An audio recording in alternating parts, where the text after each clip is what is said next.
السلام علیکم ورحمۃ اللہ وبرکاتہ۔ رب اشرح لی صدری ویسر لی امری واحلل عقدۃ من لسانی یفقہوا قولی۔ آج ہم جس موضوع پہ بات کریں گے وہ ہے کہ انسان کسی کی محبت میں پاگل ہو جاتا ہے، اور کیا ہوتا ہے کہ اس کے سامنے وہی چیز ہوتی ہے اور اسی کی طرف بھاگتا ہے، اور دل میں اسی کا خیال 24 گھنٹے رہتا ہے، لیکن وہ آدمی آگے سے اس کے ساتھ اچھا پیش نہیں آتا۔ وجہ یہ ہوتی ہے کہ جب ہم اس طرح کے معاملات میں پھنس جاتے ہیں کہ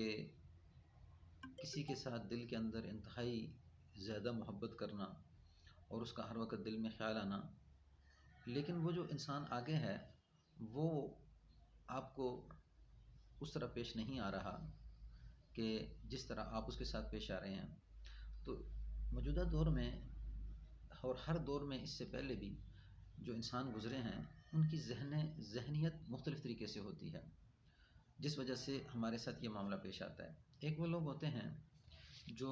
بالکل احساس پسند لوگ ہوتے ہیں، اللہ کو راضی کرنے والے لوگ ہوتے ہیں، یعنی ان کا مقصود زندگی اللہ کی رضا ہوتا ہے۔ ایک تو یہ لوگ ہیں، اور ایک دوسرے وہ لوگ ہوتے ہیں جن کا مقصود زندگی صرف دنیا کی زندگی ہوتا ہے، اور وہ دنیا کو آخرت پہ ترجیح دے ڈالتے ہیں۔ اور یہ جو دنیا کو آخرت پہ ترجیح دے ڈالتے ہیں، یہ لوگ نہ تو آپ کے بہن بھائیوں میں کہ اگر سب کے رشتے ہیں تو یہ پھر بھی آپ کے ساتھ فراڈ کریں گے، اگر دور کے رشتے ہیں پھر بھی فراڈ ہوگا، لیکن اگر سب کے رشتے ہیں پھر بھی کیا کریں گے، یہ آپ کو دھوکہ دیں گے۔ کیوں؟ ان کا مقصود دنیا کی زندگی کو حاصل کرنا ہے، لیکن آپ کا مقصود اخروی زندگی میں سرخرو ہونا ہے۔ وہ یہ نہیں سمجھ رہا کہ میں موت کے بعد اللہ کے سامنے پیش ہو کے کیا جواب دوں گا، جو میں نے دھوکہ کیا، میں نے کسی کے ساتھ فراڈ لگایا، میں نے کسی کی حقوق تلفی کی،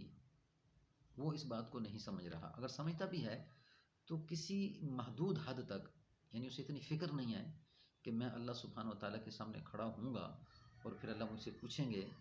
تو میرا کیا ہوگا، یعنی وہ عذاب الہی سے ڈر نہیں رہا جو موت کے بعد آنے والا ہے۔ تو دوسرا آدمی کیا کر رہا ہے؟ احساس پسند انسان ہے، اللہ سے ڈرنے والا، اللہ کا خوف ہے۔ اب یہ انسان اس انسان سے محبت کرتا ہے جو اللہ سے ڈرنے والا ہے، اس انسان سے جو دنیا کو ترجیح دینے والا ہے۔ اب جب یہ انسان اس سے محبت کرے گا تو یہ جو دنیا کو ترجیح دینے والا ہے نا، یہ آپ کو دھوکہ دے گا، یہ خود غرضی کے لیے آپ کے کیا کر رہا ہے، آپ کے ساتھ جڑا ہوا ہے،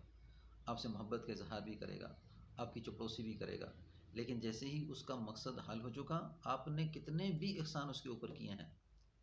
آپ نے کتنے بھی احسان اس کے اوپر کیے ہیں، لیکن یہ آپ کو یہاں پہ دھوکہ دے گا۔ اب انسانوں کی کیٹیگریاں ہیں۔ آج ہم صرف اس موضوع پہ بات کریں گے کہ جو خود غرض انسان ہوتا ہے وہ آپ کو کیسے دھوکہ دیتا ہے، اور ایک جو نیک انسان، عمل میں صالح انسان ہے، وہ کیسے دھوکہ کھا جاتا ہے۔ تو مین چیز کہ کوئی بھی اگر آدمی کے ساتھ آپ محبت کا اظہار کر رہے ہیں، اگر اس کو اللہ کا خوف نہیں ہے تو وہ کسی بھی معاملے میں آپ کے ساتھ دھوکہ بھی کرے گا، کسی بھی معاملے میں آپ کو نظر انداز بھی کرے گا، کسی بھی معاملے میں وہ آپ کا خیال نہیں کرے گا۔ جب اسے موقع ملے گا، موقع ملنے کے بعد آپ کے غم کو، آپ کی پریشانی کو مد نظر نہیں رکھے گا، اور اپنی خود غرضی کے ساتھ اپنا مقصود حل کر کے آپ کو ٹھوکر لگا دے گا۔ تو کوشش انسان یہ کرے کہ میں جس سے محبت کا اظہار کر رہا ہوں اس کی کیٹیگری کیا ہے، وہ کس نیج کا مالک ہے، کیا وہ اچھے اخلاص، اچھے دل کا مالک ہے، کوئی دیندار آدمی ہے، اس کا مقصود زندگی کیا ہے۔ اس سے پہلے کی زندگی پہ غور رکھیں، اس کے ارد گرد معاشرے کی زندگی پہ غور رکھیں، اور پھر اپنی زندگی کا یہ فیصلہ کریں کہ میری یہ جو محبت ہے یا میں اس آدمی کو جو چاہتا ہوں، کیا میرا مدار محبت ٹھیک ہے یا غلط ہے۔ اگر آپ نے اس چیز کو دیکھ کے فیصلہ کیا تو آپ کبھی پریشان نہیں ہوں گے، پھر وہ انسان آپ کو دھوکہ نہیں دے سکے، کیونکہ آپ نے پہچان کے ایسا کیا ہے۔ لیکن آپ نے اسے پہچانا ہی نہیں، نہ پہچاننے کی وجہ سے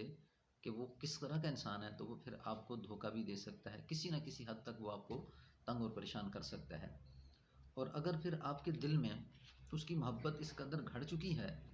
تو یہ جو محبت کا کسی کے لیے پیدا ہو جانا ہے بہت زیادہ، یہ تو فطرتی چیز ہوتی ہے کہ انسان محبت کرتا ہے، لیکن اس کی مین وجہ یہ ہوتی ہے کہ ہم اپنے دل میں اللہ کی محبت کو کم کر دیتے ہیں، جس وجہ سے ہم دوسروں کی محبت میں پھنس جاتے ہیں، اور اس جگہ پہ تکلیف کا سہنا مشکل ہو جاتا ہے۔ ہم اللہ تعالیٰ کی محبت کو اپنے سامنے سب سے پہلے لسٹ پہ رکھیں۔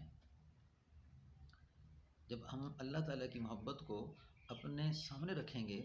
تو پھر نہ کسی کے جانے سے آپ کو غم ہے، نہ کسی کے آنے سے آپ کو خوشی ہے، آپ تو اللہ کے لیے محبت کر رہے ہیں، تو یہ بڑی اہم چیز ہے۔ حضرت ابراہیم علیہ السلام، جس وقت ابراہیم علیہ السلام کے بچے اسماعیل پیدا ہوئے تو آپ کو بچے سے بڑی محبت تھی، تو جیسے ہی بچہ بڑا ہوا تو ابراہیم علیہ السلام بچے سے محبت کا اظہار کرنے لگے، تو اللہ نے دیکھا، آزمائش آئی کہ ابراہیم اب جو ہے نا بچے سے بہت زیادہ محبت کرتے ہیں، تو میں آزما کے دیکھوں کہ بچے سے محبت ہے یا مجھ سے محبت ہے۔ تو اللہ اس جگہ پہ بندے کو آزماتے ہیں کہ آیا یہ بندہ میرا ہے یا کسی اور کا ہے۔ آپ اگر اسی کے پیچھے بھاگ رہے ہیں تو پھر آپ اللہ والے نہیں ہیں۔ تو ابراہیم علیہ السلام کے اوپر جب آزمائش آئی تو حکم دے دیا کہ بچے کو ذبح کر دو۔ تو ابراہیم علیہ السلام نے کیا فرمایا اللہ مجھے آپ سے محبت ہے، آپ نے بیٹا دیا ہے، محبت مجھے آپ سے ہے، کسی اور سے نہیں ہے۔ تو اللہ تعالیٰ کے حکم پہ ابراہیم علیہ السلام بچے کو ذبح کرنے کے لیے تیار ہو گئے۔ تو وجہ کیا کہ محبت اللہ تعالیٰ کے لیے تھی، تو اللہ نے پھر کیا کیا، وہ محبت بھی دے دی، وہ محبت بھی دے دی، یعنی بچے کی قربانی کو اللہ نے لیا نہیں ہے، قربانی کا حکم دیا، لیکن قربانی دینے کے بعد اللہ نے اسماعیل علیہ السلام کو بھی بچا لیا، بچہ بھی دے دیا۔ اور علیحدہ محبت میں کامیابی کہ ابراہیم علیہ السلام کو محبت کس سے تھی،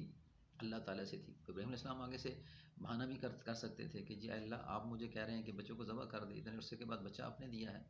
انسانی بشر ہوں، تو بشر ہونے کے ناطے سے انسان ایک تقاضا کرتا ہے، گلہ کر سکتا ہے، یا اسی طرح وہ کچھ ایسی بات کہہ سکتا ہے کہ جس سے اس حکم کو ٹال دے، لیکن آپ نے حکم کو ٹالا نہیں، آپ نے خواب دیکھا ہے،